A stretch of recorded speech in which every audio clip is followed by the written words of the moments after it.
காலையில சசிகலா அவங்க சொன்னாங்க, சாந்தலிங்கம் ஐயா இல்லை, அவரும் இதை சொன்னார். இது ஐவர் மலை, இதுவும் என்னுடைய களப்படி சார்ந்த ஒரு கட்டுரை தான். இது உண்மையிலேயே ஐவர் மலை அல்ல, இது ஐயரை மலை தான். இந்த ஐயரை மலை பழனிக்கு பக்கத்தில் இருக்கிறது. இந்த பழனி பக்கத்தில் இருக்கக்கூடிய ஐயரை மலை ஐவர் மலை என்று அழைக்கப்படுகிறது.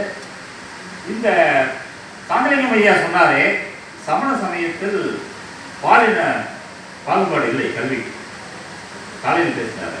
அதை கூறும் விதமாக இந்த ஐவர் மலையில் இருக்கக்கூடிய கல்வெட்டுகள்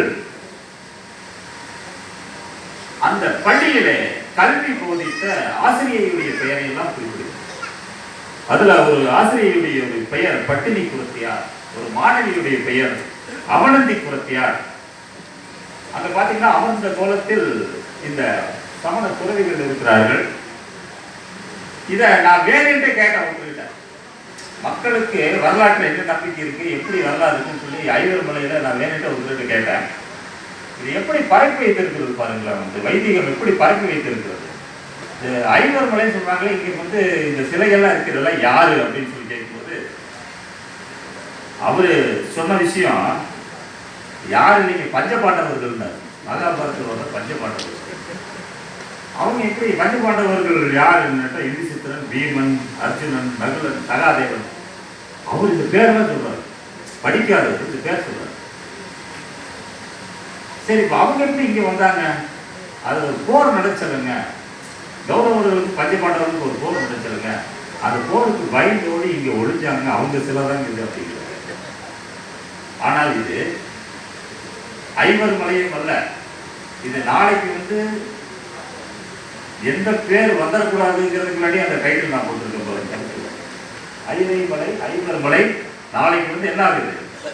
ஐயர் மலை ஆகுது.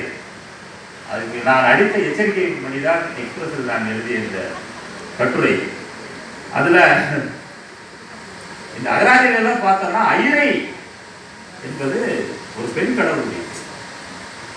சேரமன்னன் பல்யானை சிறுகளுக்கு குட்டுவன், அவனுடைய குலதெய்வமாக இந்த ஐயரையை அவன் வணங்கி இருக்கிறான்.